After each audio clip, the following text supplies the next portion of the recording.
Has there ever been a time where you wondered about something and thought to yourself, wow, I really should know this?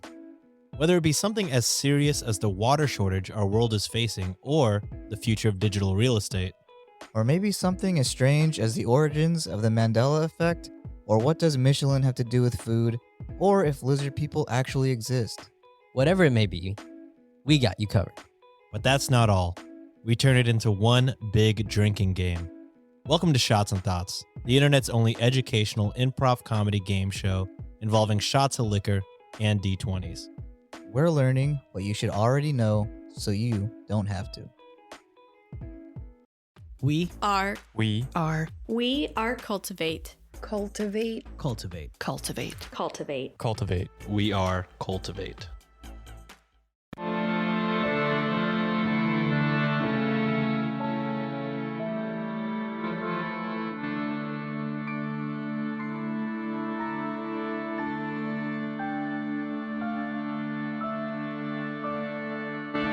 Hello and welcome to Ye Olde Crime, where we discuss the funny, strange, and obscure crimes of yesteryear. I'm your host, Lindsay Valenti, and with me is my sister and co-host, Maddie Stengel. Hello. Hi.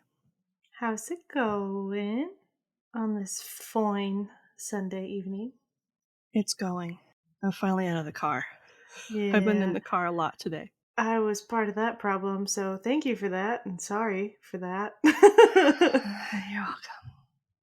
I'd like to preface this week's episode by saying that our goal for this month is to highlight people of color who should be recognized not only because their voices may have been relegated to a footnote, but also to recognize just how awesome they are as people, not just for what they did or for the color of their skin.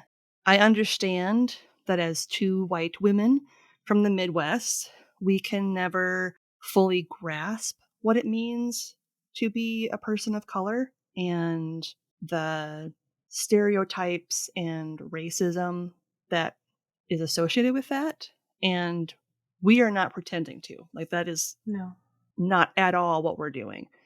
And we also understand that to some, it may come across as inappropriate for us to be talking about the content that we are talking about this month as we attempt to tell these stories, which is fine. People are allowed to feel how they want about that. That being said, if you choose not to listen, which is entirely your right, I hope you will at least check our show notes, because we are including a list of other people of color podcasters who are much more knowledgeable on the subjects than we are, especially Black history, that we recommend you check out. So regardless of if you listen or not, check them out. Check out some new shows. It's great content. Yeah. And I thought it was also really awesome, too, when you pointed this out, that this is also a good mix of, like, historical, like more of a history focus than not necessarily true crime. Mm-hmm. We had a discussion earlier this week, and Lindsay made a really great point of, you know, we're technically true crime first, but we're also history. And so having that kind of focus with people that have a more historical focused podcast and a little less murdery in the sense of like focusing on the murder first, I think that's really awesome and important. And it's really cool that, you know, you've found such a good list of creators to check out. Mm-hmm. And this is only a sampling. Like, I know there's way more out there, but these are just some that I found that I was connected to in some small way, whether that's just we follow each other on Twitter or they happen to be part of a history-focused podcast list that we're also on. Again, just recommendations for other history podcasts that have more of a focus on Black and people of color historic events that I found fascinating and helpful as a listener. Yeah. So we hope you will. And often stories that aren't told enough. Yep. And aren't highlighted enough and shouldn't be highlighted necessarily in our lens. It should be in the proper lens. Yes. But we can boost it. So that being said, I just wanted to clarify where we're at with our intentions behind the stories we're telling this month. I never want what we're producing to come across as like bandwagony or however people might categorize it. Just found some people that I thought were really, really cool that I wanted to highlight, especially this month. With that being said, I'm going to segue us into this week's topic, which is Nancy Adams. You know, it's really funny. What? You talked to our dad about this afternoon. Mm-hmm. I already forgot it.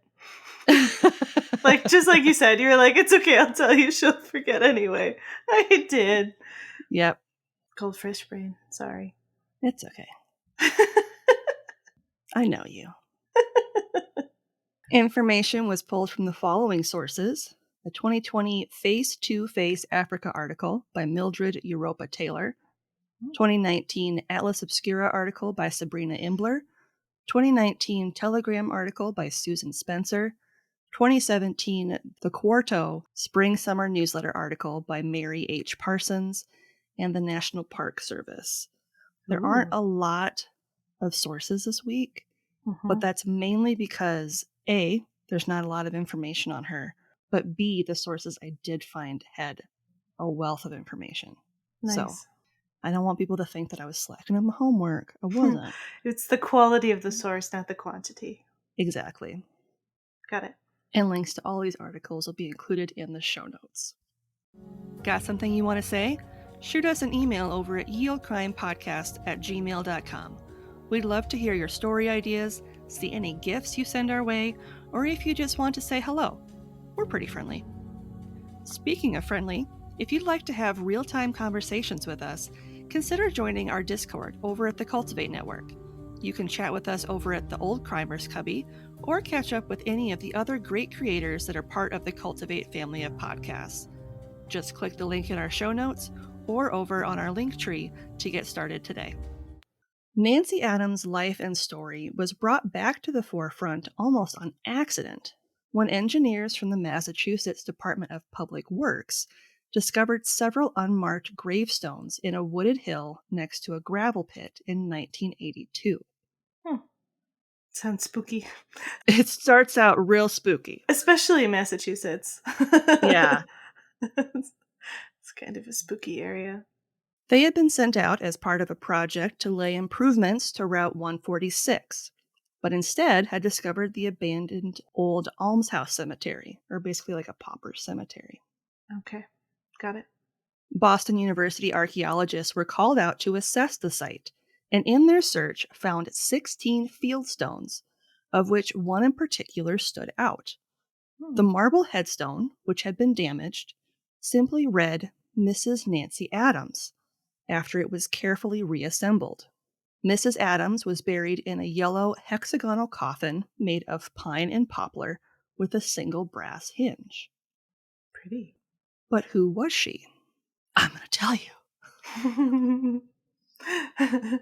Nancy Adams was born enslaved on March 31st, 1766.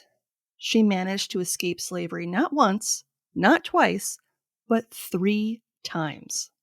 Dang. Once in Maryland and twice in nearby Connecticut. This feat is even more impressive given that archaeologists noted a mushroomy deformity on her hip, denoting that she walked with a limp for many years. I was worried after the first attempt that something may have happened, or I don't know. Yeah. According to her gravestone, which says she was born in Louisiana, she was actually born in Eastern Maryland. Nancy was among the 95% of enslaved peoples who weren't taught to read and write. Of course. Nancy married at the age of 17 in 1783, and as a result of that union had 2 sons and a daughter. Her first escape from enslavement came when she learned that her enslaver planned to sell her and her children to the quote-unquote Spaniards. Okay. Some historians believe Spaniards meant to a plantation in Florida, as it was under Spanish control at the time. Okay. Were they known to being like worse in terms of treating people? I would assume going from Maryland to the South in general would probably be more unpleasant potentially. The further south you went, the worse it got. Okay. So we'll And just say that. Florida was about as south as you could get. So I Yep. could see why she'd be like, hell no. Yeah. We're leaving. Yeah. Following this news, she took her family and hid in the woods, where they lived for around 5 months. Wow. Oh, Yeah. God. That's heartbreaking that she got caught then. In her own words, quote, with no food but acorns and no shelter but a large tree which had been blown up by the roots and which we cut out with our own hands, end quote. Stop. They lived that way for 5 months in Maryland? Yep. Oh, my God. Nancy and her children were coaxed out of hiding with the promise that they would instead be sold to a neighbor named Jesse Waters that would allow Nancy and her husband to purchase their freedom, and that their son, because she only had the one at the time, Mm-hmm. would be free once he reached the age of 22, and their daughter at the age of 18. Furthermore, any future children the pair had would be born free. That's a good deal, but I would have a hard time. Yeah. As you may have guessed, this ended up being a lie, Yeah, but not right away. of course not.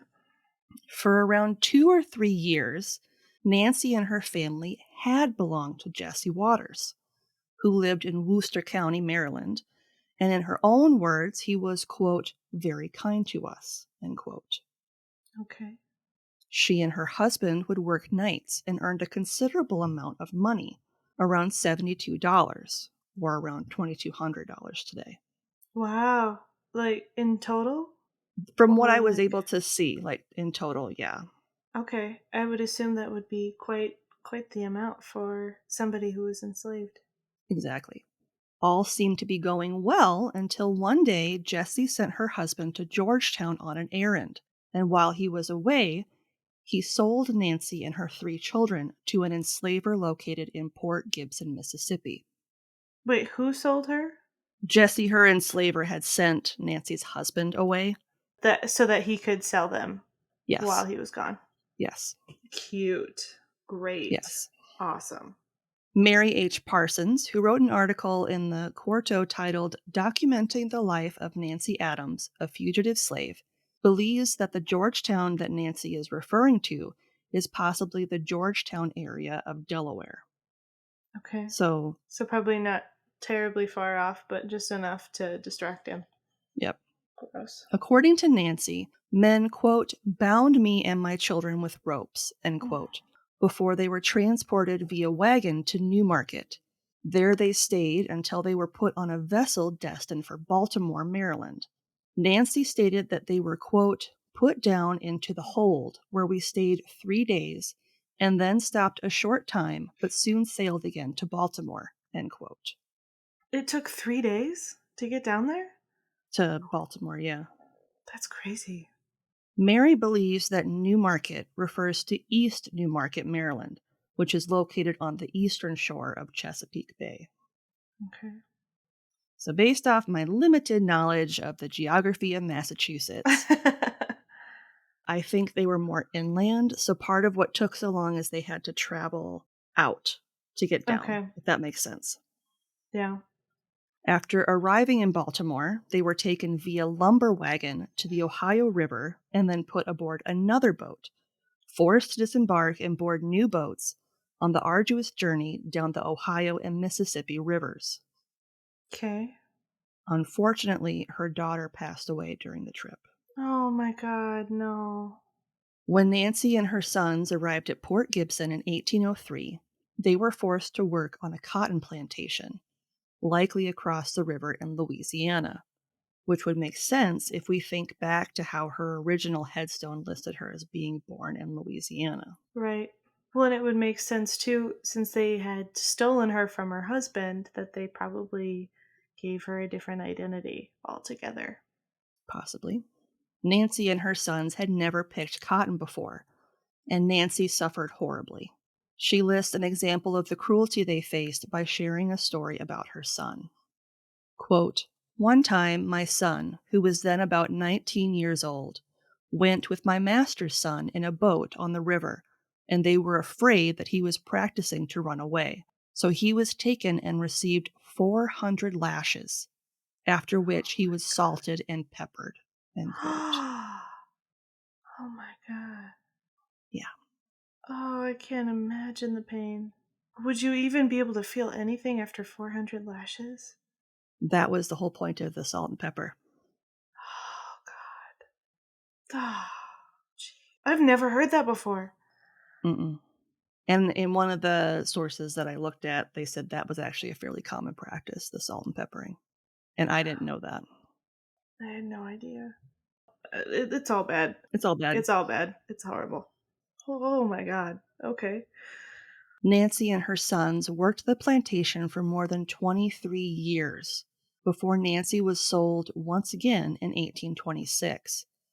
Although due to a hole in her letter, it's just as possible that she meant 33 years, at which point she would have been 70. She was still working. Mhm. Based on the rest of her life and age when she passed, I'm inclined to believe that it's more likely it was 23 years, which Okay. would have made her 60 when she was once again sold to a new enslaver. Okay. Was she sold separate from her Yeah. sons? Yep. Her sons were still there. Okay. Her new enslaver took her with them on a trip to Norwich, Connecticut, where she was able to escape a second time by hiding out in an ice house for 2 days until her enslaver left Norwich. Nice. Nancy remained in Norwich for 12 years until news reached her that her former enslaver knew where she was and planned to come and recapture her. Oh God. Upon Okay. learning this, she fled for her third and final time to Uxbridge, Massachusetts in 1838. At some point during her time in Uxbridge, Nancy was mentioned in William Lloyd Garrison's abolitionist paper, The Liberator, not once, but twice.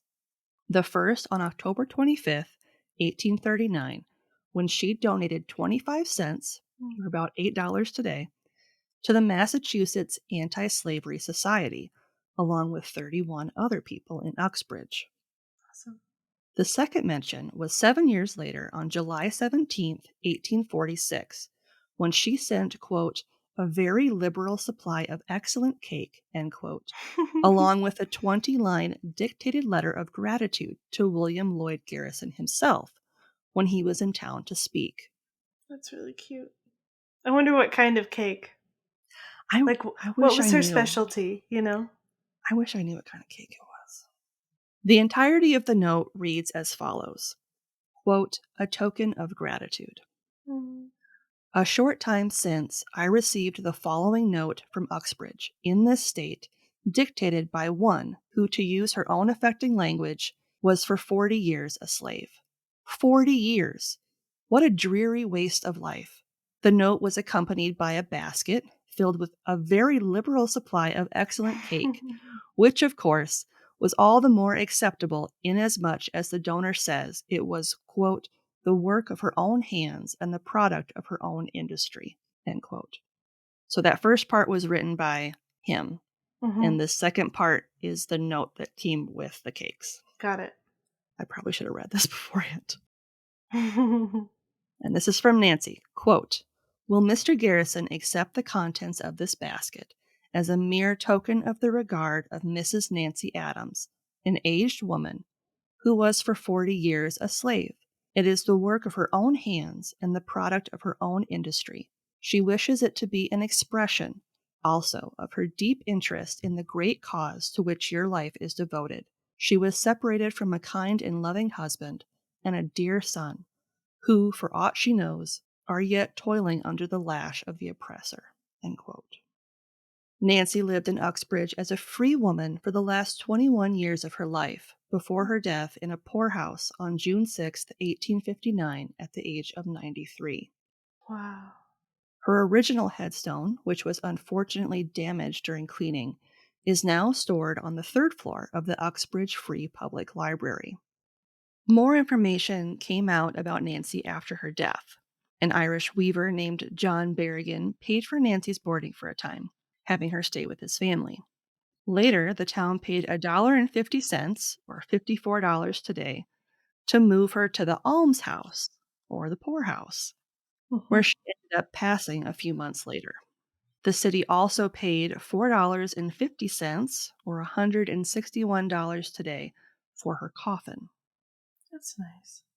Nancy's story was largely unknown for several years until a group of researchers from Uxbridge submitted a proposal to have Adams' original burial site added to the National Underground Railroad Network to Freedom, which is operated by the National Park Service.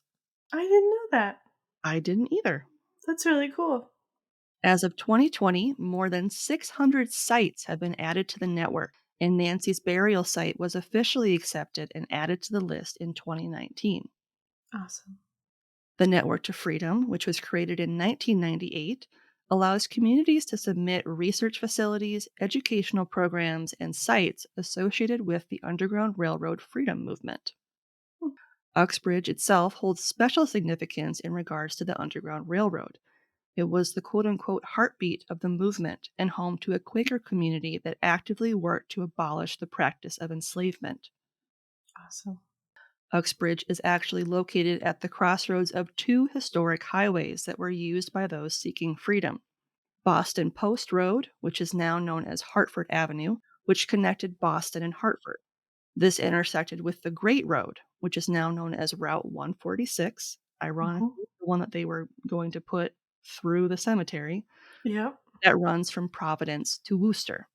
Unsurprisingly, the town is home to a large community of Quakers, even today, who were historically one of the first groups of white people in America that openly opposed slavery.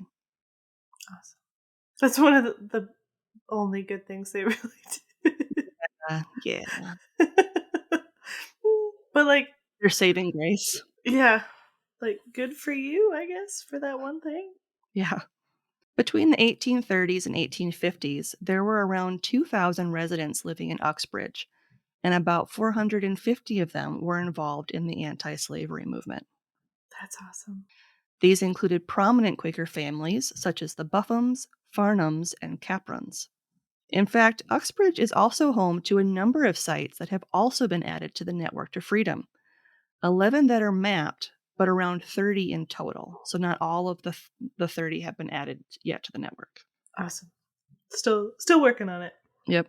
Two major sites that the people of Uxbridge are currently hoping to add to the list includes the Friends Meeting House and Cemetery at 479th and 500 Quaker Highway, and the area surrounding the town common. The town common was owned by the Capron family, who were millers that served as active station keepers of the Underground Railroad, providing shelter and resources for freedom seekers. Knowing this, it makes a lot of sense that Nancy would have settled in the community. When she appeared in a census in 1850, she was still listed as 78, born in Maryland, with no real estate or occupation, and that she was illiterate. Another census was conducted in 1855, at which point Nancy was listed as head of a single-person household at the age of 84. So now this poses an interesting question. When was Nancy actually born? Does she even know, honestly?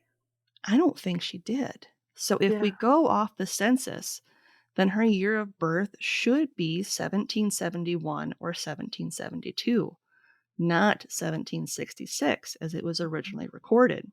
Yep. No one for a long time could seem to agree on how old she actually was. Massachusetts death records list her as, quote, 100 years, 3 months, and 6 days, end quote, at the time of her death.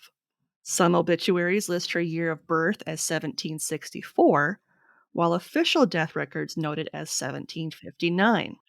During Mary's research into Nancy's life, she used her letter to gain clues into her actual date of birth. It's entirely possible, as we said, that Nancy herself was unclear when she was born.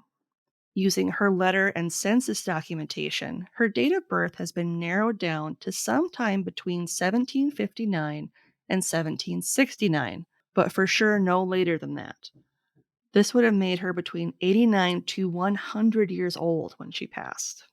That's crazy. Which is quite the spread. Yeah. Especially like with her super hard life Mm-hmm. and living very minimally and having that abscess or whatever that was on her hip. hmm Oh, man.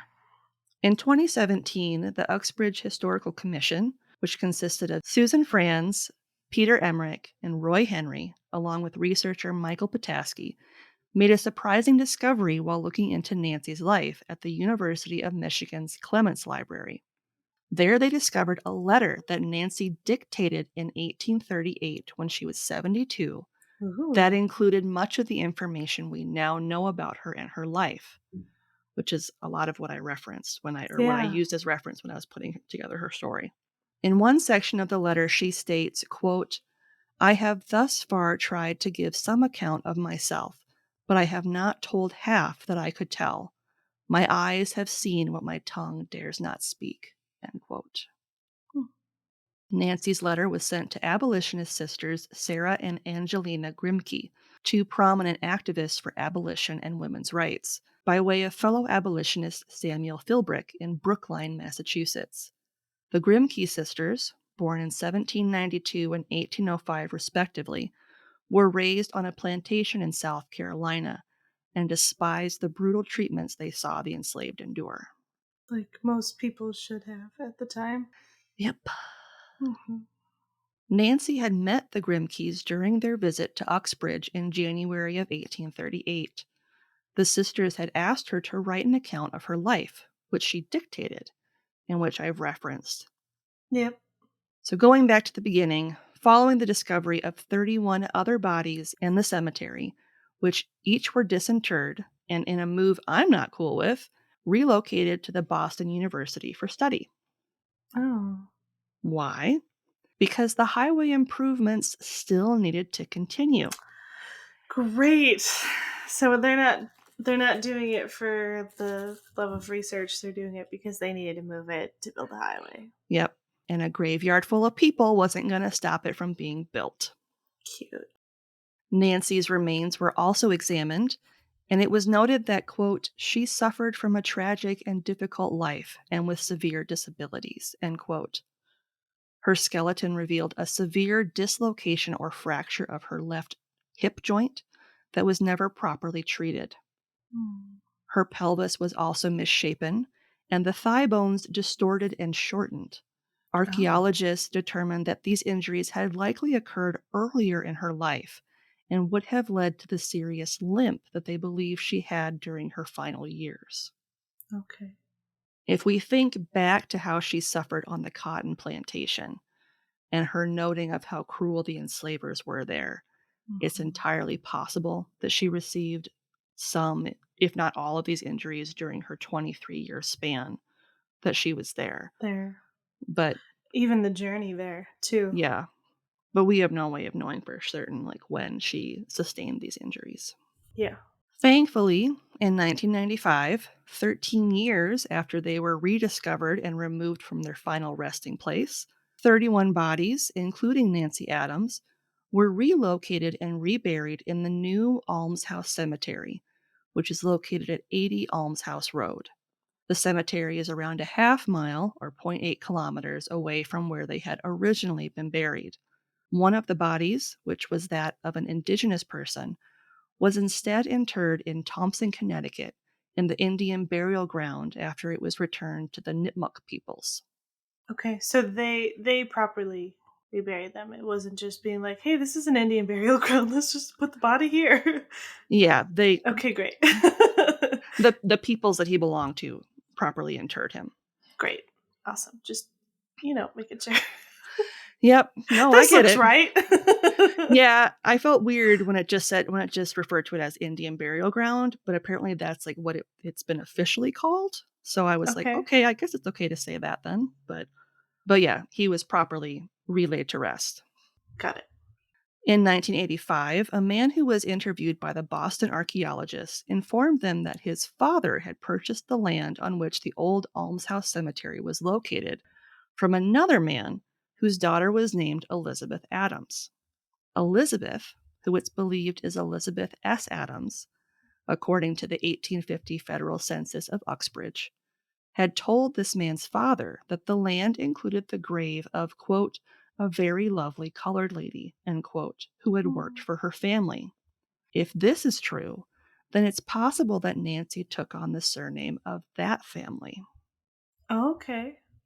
It's unclear who paid for Nancy's original headstone, although some believe it could be a member of the Lyman Adams family, or perhaps a friend of hers who was an abolitionist. Mhm. But unlike other flagstones that held little to no information for the deceased, hers provided a wealth of information.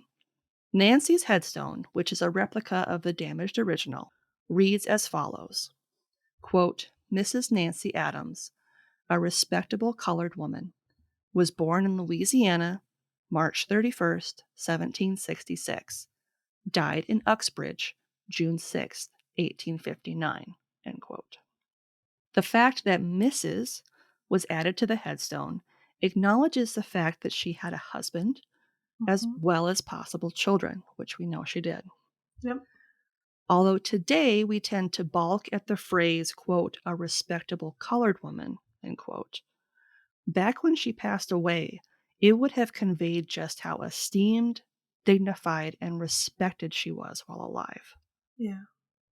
Like that was the highest compliment of the time for somebody of her status. Mm-hmm.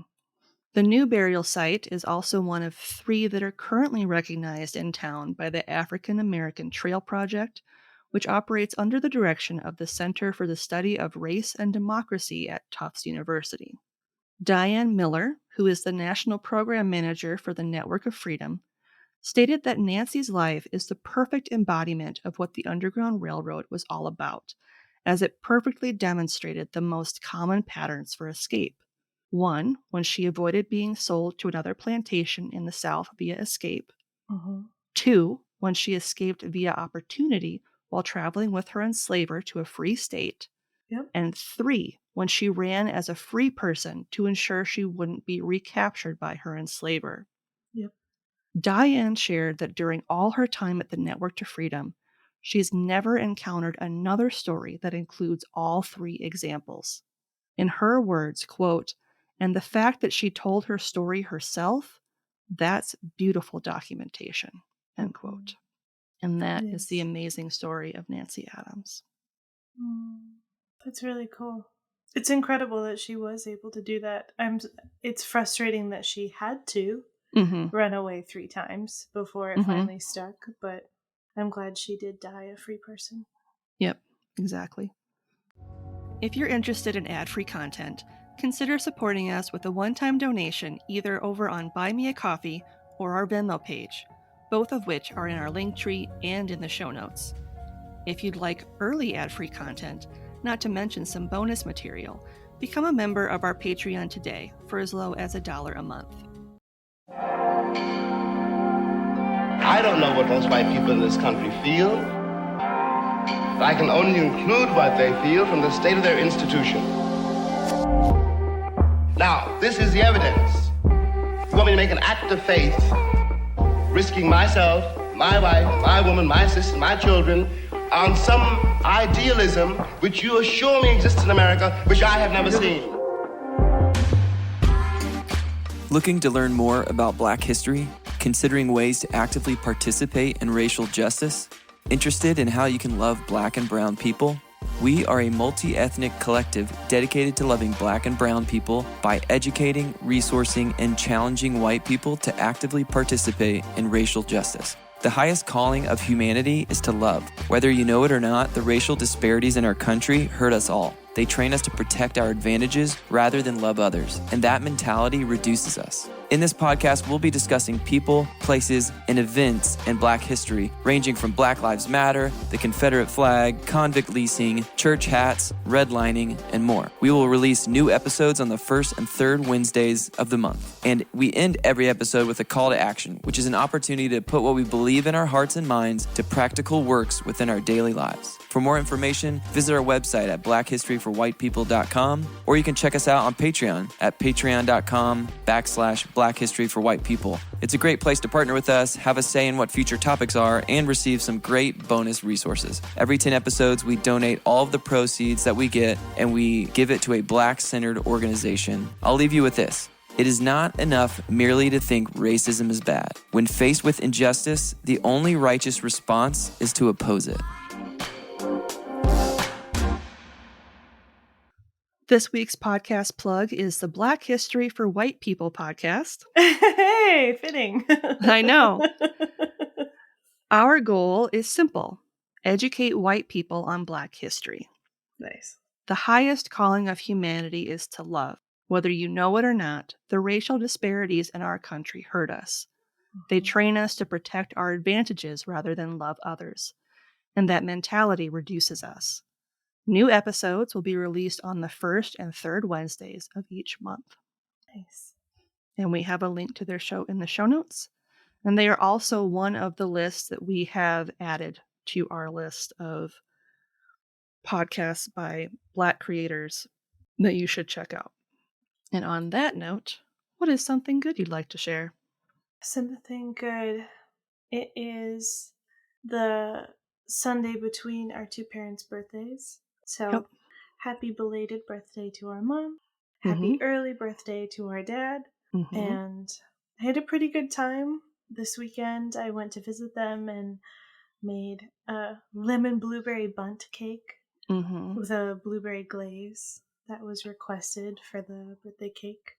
So I got to bake and relax, and the dogs got to run, which is good because they were becoming feral. So it was good, but everybody was very overtired by the end of it, so I was very happy to leave. Yeah, other than that, that's my one really good thing. What about you?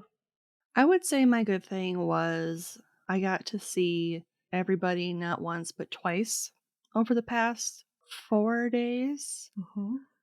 So I picked up Maddie and dropped her off at our folks on Thursday after work and got to celebrate her mom's birthday with them, and then came back on Sunday with my girls to see them again and to pick up Maddie, hence part of The driving. all the driving that we discussed at the top. It was just kind of nice to see everybody. It was really nice. It's a rare occasion we get to see each other when it's cold. Yeah. We usually just, we're like, see you in the spring. Bye. See when my fingers won't fall off. All right, shall we? We shall. Looking for more content?